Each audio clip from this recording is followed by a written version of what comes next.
Hello and welcome to the WIP, the What If Project. Start like you mean to go on.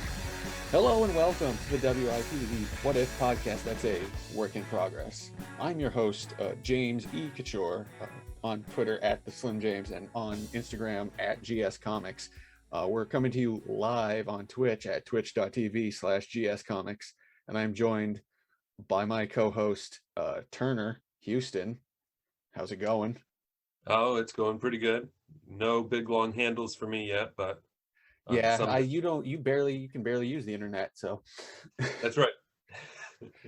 in one day you'll get at giant_size on Twitter back going. You know, I'll make a streaming superstar out of you yet. Oh, and you froze. All right. Well, we'll see if Turner gets back. Yeah. Oh, You're back a little. there we go. All right. So what is the What If Podcast? The What If Podcast is a podcast about consuming, collecting, and creating comics. And at the end, we will pitch what if concepts to one another, ostensibly starting at Marvel, but it could be anything, you know, it gets crazy on us. Turner, you and I have created comics together for years now. That's right. A decade at least. Yeah, that's true. And, plus some random stuff back in high school. We are Gentlemen in Scholar Comics. And because shows aren't really a thing for comics right now, and more people have Zoom infrastructure set up, we decided to rekindle the old What If podcast. This is season 2. That's right. Jim, is season 1 available somewhere on the internet for those people who are just dying to know what happened? Yeah, season 1 is still up on iTunes, I guess. You probably, if you looked up the words What If Podcast. Also, the slimjames.com/WIP will have a stream of everything you're looking for back episodes. If you really want to hear us talk about fan theories about Defenders stuff on Netflix and Agents of S.H.I.E.L.D. So there's just some really early to 2010s Marvel goodness. Hey, it might still be relevant to some people's lives. We still haven't gotten a live action Man Thing, so hey, one of these days, God willing. Yep. Right after the new live action Howard the Duck movie they make.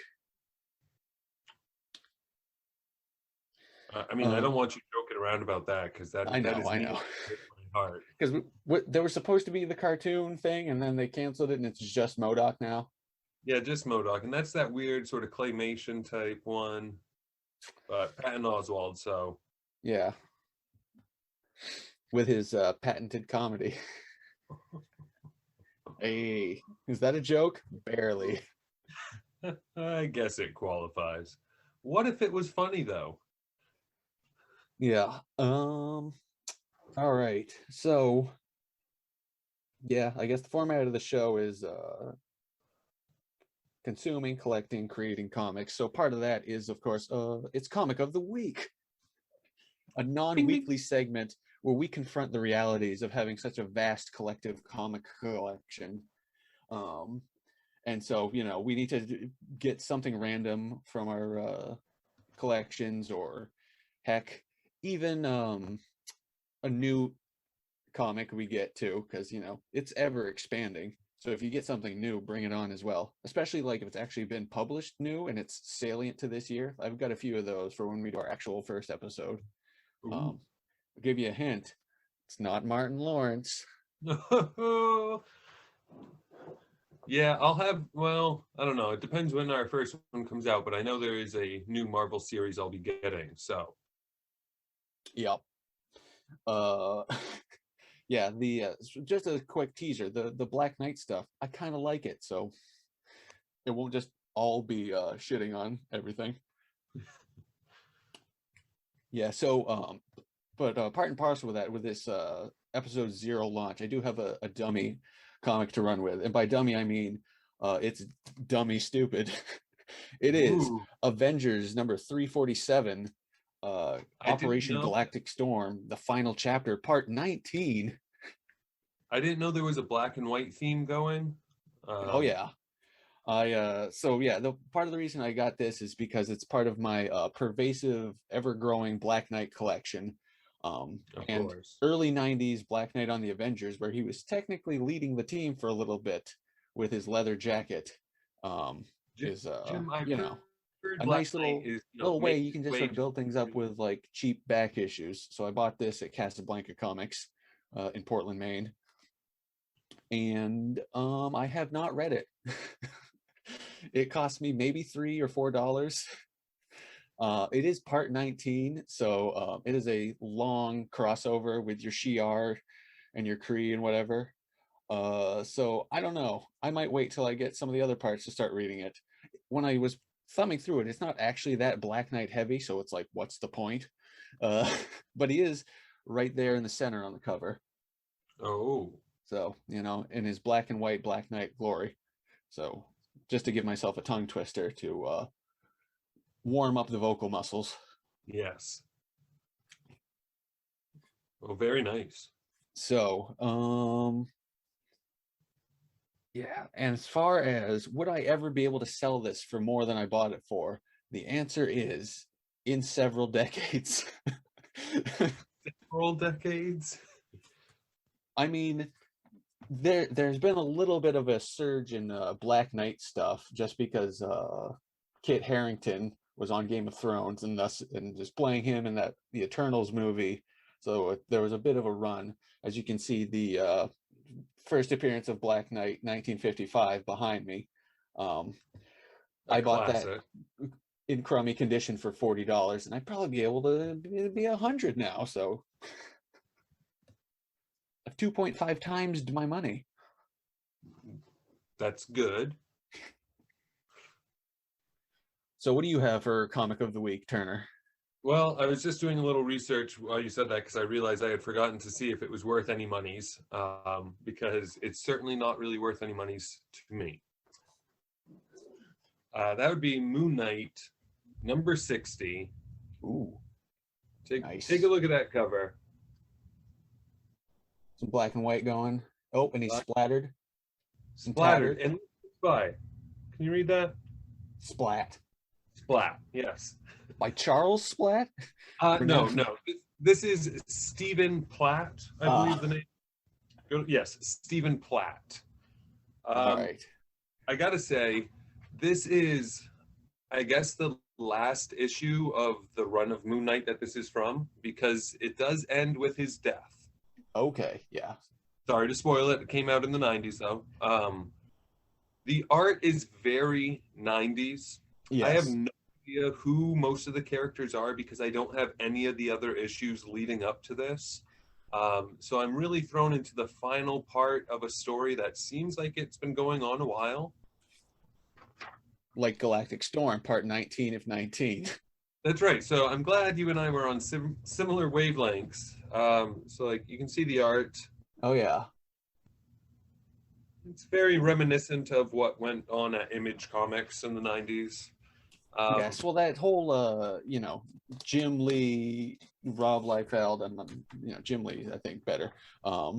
It just sort of everyone's gritting their teeth and very tense. Yes. This does have a nice page, it goes sideways on a splash. The sideways double splash. Mm-hmm. Very nice. Very nice. Yeah, and but again, I have no idea what's really happening. They keep talking about these places and these things. Like Mark Spector had his own like industries lab, sort of like Tony Stark did, I guess. Yeah, I mean, Moon Knight is supposed to be Marvel's Batman. So if he has an industry or is rich, I wouldn't doubt it. Okay. There's also some demons. There's like some guy that looks like a frost giant. There's Jean Paul, but it's not the North Star Jean Paul. And then there's more demons. I'm not sure. Looks cool though. This was definitely in that realm of, oh, the cover looks neat, I'm going to buy it. Yeah, absolutely. I mean, that's essentially part of the reason why I bought this. Is like I could have gotten other Operation Galactic Storm comics, but I chose the number 19 because it was, or the part 19 because it had the coolest cover. and I was already in there buying something else. In looking up, would it ever be worth more money? Because I'm pretty sure I got this for like $1 somewhere, sometime. Uh-huh. I looked it up on mycomicshop.com, which I know I use to buy back issues, and I know you've used to buy back issues. Mm-hmm. Apparently, if I got it CGC graded, because they have a bunch of 9.8 CGCs, they're $150. All right. So if you take out the grading cost of that, Right, and I'm not going to say mine's a 9.8, but it's in very good condition, whatever that means. well, So yeah, it's at least I encouraging that it's over 100 graded, because sometimes you can if you find a 9.6 and it's like $80, it's like, well, what's going or on? sometimes Casablanca sells them for like 35, and you're like, well, that's how much that would cost to get graded. So Yeah, so basically I'm paying for a cool plastic slab, which honestly I wish was an option to like non-graded and just give me a cool slab, because once again I put that janky Black Knight in because it's in haggard condition, but I found some UV protective cases, so I just yeah, hung that's it what I up like have that. that's what my Uh, Howard sketch covers are in, those UV protected ones. mhm. Oh yeah. Yeah, the art on the interior of this Avengers 347 is okay. It's not like, the aforementioned Rob Liefeld, Jim Lee, everybody's tense stuff. Just more sort of generic. I don't want to say generic, but okay, decent art that is just still distinctly 90s. Steve Yeah. Epting is the penciler, but there is a very silly Star Fox face.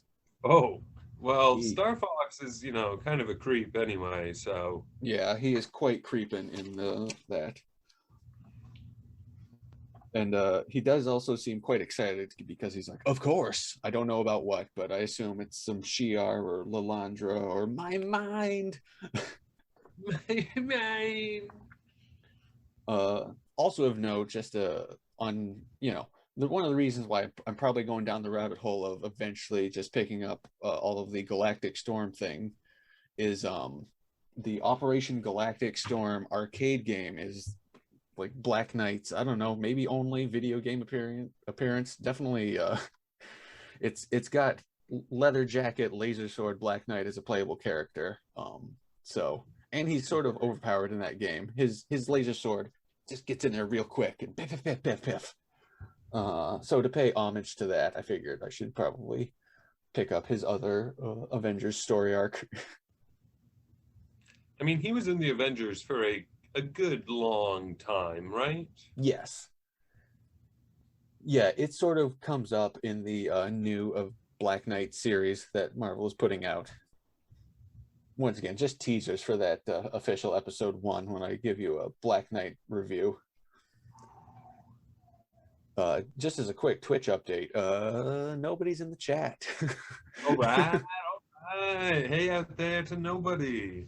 We're just screaming into the void. Wait, actually, I don't know if anybody's actually put anything in the chat, but there is a Two Horizons YT has followed. So thank you for the follow. Hey, to I the am right. shocked, but hey, we're going to be recording on here, what, once every 6 weeks. You better watch out. Your inbox is going to be full of notifications about new videos that we're posting, I don't know, quad annually. I mean, honestly, if I could figure out another webcam to be pointed down, I might stream some inking, down at the desk. Ah, okay. Like, why? That's for OnlyFans, Jim. That's a different account. Yeah, onlyfans.com/gscomics. I was gonna say, giant size man thing on OnlyFans might be something already. Oh yeah. So I guess another part of the podcast is, what are you working on, Turner? Do you have anything in front of you? I just did finish up. I don't think I had finished this pun the last time I saw you, but I got my collection of puns I've been working on, so here we go. There we go. Puns, puns, puns, puns, puns. I used to have a job at the juice factory, Yeah, huh? but I got canned. I couldn't concentrate. My God. I guess that's Uh, technically humor. yeah, it is. So, I mean, that one's done. My Titanic one is pretty close to being done. Mm-hmm. It was my grandma tried to warn them about the Titanic. She kept yelling and screaming about the iceberg. All they did was kick her out of the movie theater. Oh, damn. Yeah, so I mean, Turner, in a similar way that this podcast is for absolutely nobody, I enjoy making some comics that nobody will buy, but they might elicit a chuckle. Another one about my grandmother. My grandmother's got the heart of a lion. Uh-huh. Yeah, and a lifetime ban from the zoo. All right, see, now that one gets me. Yeah.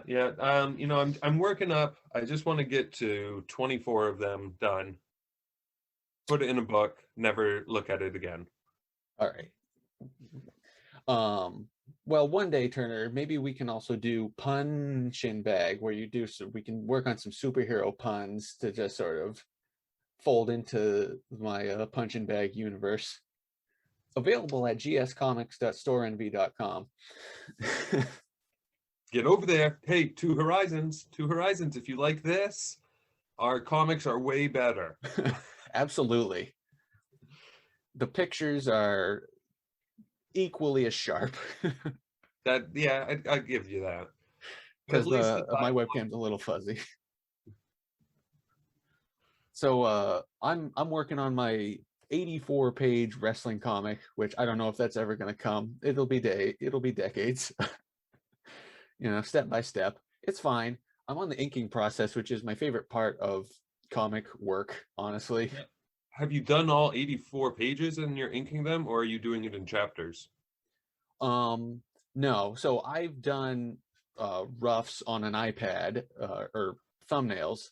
And so I've just done pencils and inks on 2 pages and not even finished. I can even, I'll show you right now because the next time we record, I'll have more done. Nice. So that's me outside the Lewiston Multipurpose Center. This one. And then inside the Lewiston Multipurpose Center. It's across from the Coliseum for anyone interested. Oh. And then me as a 13-year-old boy watching wrestling with action figures on the ground. I do like that. And I like to put in some details on the bottom. That's going to be sort of what I work towards here, is just including a lot of tiny details that are only for me. But essentially a wrestling magazine, a wizard magazine, a stand-in, and a comic book to sort of represent the transition from comics to wrestling that I made when I was 13. Are you going to get that Kickstarter about Tony Schiavone or whatever his name is? Tony Schiavone? Yeah. Or Schiavone. Yeah, it's just Sha. The Sha. Yeah. I mean, honestly, it's kind of interesting, but I don't know. That's one of those things that if I got it, I would read it once and then be like, the end. Yeah. If it was like $5, count me in. Yeah, if that showed up on somebody's table at a show in the future, sure, hey, I'll buy it secondhand. But we saw Jerry the King Lawler at Boston a couple years. Exactly. Yeah, well, if maybe Tony Schiavone should start drawing pictures like Jerry the King Lawler, and Jerry the King Lawler is a good artist. I'm just throwing that out there. Yes, maybe they could team up. What? I said maybe they could team up. Yes, it's the dream team you never knew you needed. And one last thing is the Howard the Duck 2099. Part of my Tales to Admonish, working on panel 1, standing in the scrap heap, so I'm putting in some more Easter eggs in there too. Nice. And the intent is by the time I'm all done with that, there's just going to be a bunch of ink on there. It's going to look like a squid just burst all over. essentially.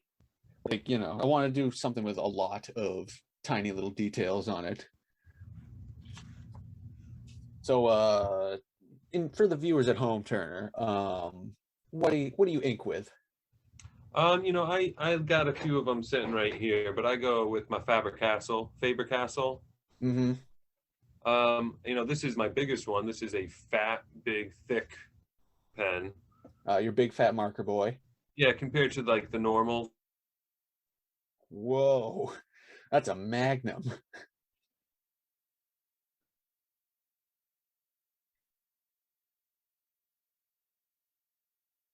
And yep, I've lost audio on you, Turner. Can you hear me?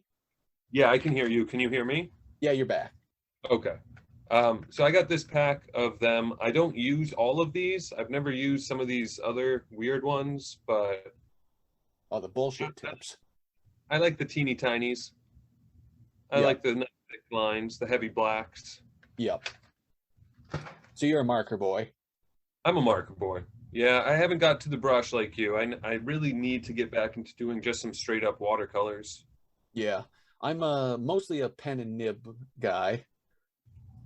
I use like an inkwell with some just regular India ink. Uh, Speedball does pretty well. And I oh, so like I was filling up my inkwell and with a big Whoa. out of a big giant bottle of ink because it's cheaper that way. And even though like it has this little thing that you're supposed to, pour out of, it definitely just started leaking out the side as I was pouring it. So I'm gonna treat it with Cool. the respect it deserves next time and put down paper and my little palette to catch stuff. Yeah, otherwise you're gonna have to go outside to do that. Yep.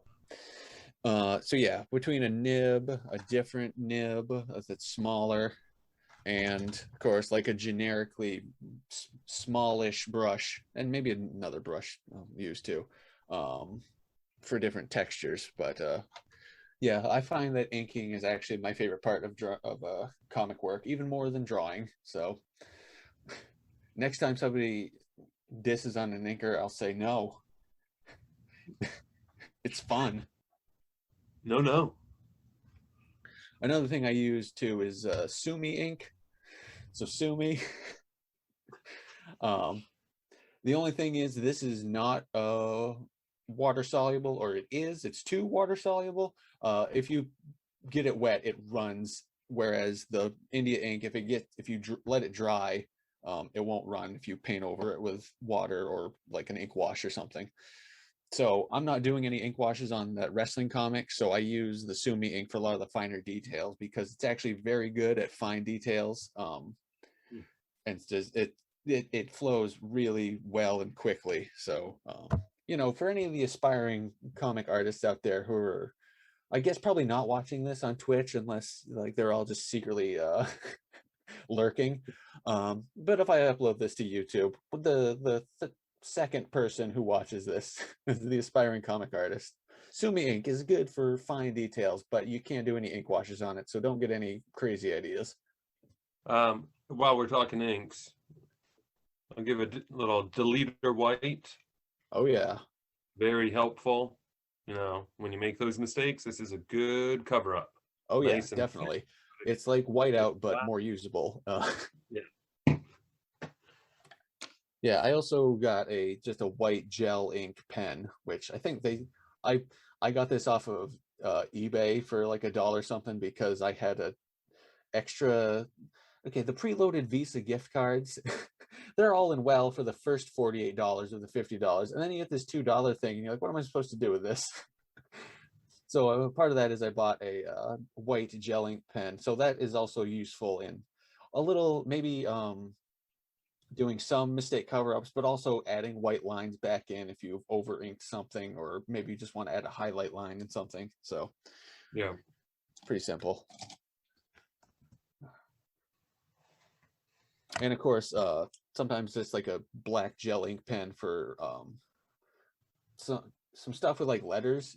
If I need to just write out letters, it goes a lot smoother and straighter than your nib. Oh, I bet. Why is that? The little nib is just so sensitive to me, jiggling. Plus it's a finer line, so like I don't know, it can be a little finicky when it comes to like, oh, is it going to run out of ink mid-stroke or something, so that like it just like using a regular gel ink pen is going to sort of take out a lot of those variables and just sort of be what you need. This one's kind of a thick boy itself, so you don't use it for very, very fine lines. But if I did have a very, very fine thing I needed to use, even just a fine Sharpie pen is pretty good for fairly fine lines that need to be straight. One of those lying around too, yeah. They're a little on the light side, so you shouldn't use them en masse, but in limited applications, especially if it's like something that you're lettering, or not doing full comic lettering, but in a scene, some letters in the background, and then you can like maybe go over it with real ink after anyway.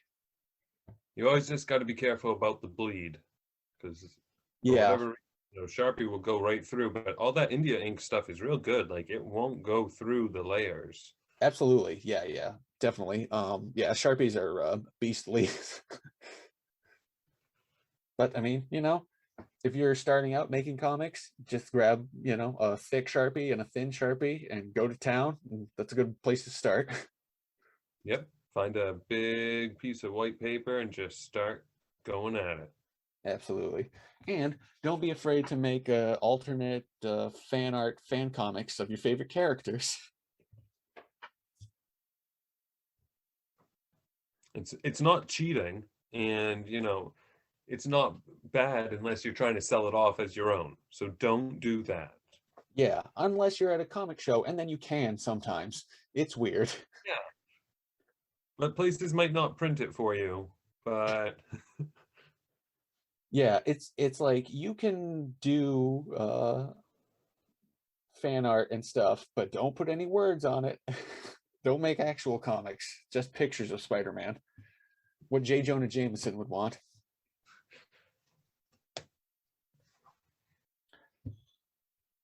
All right, so I think that's a pretty good place to wrap up the episode, or at least for me to practice wrapping up the episode.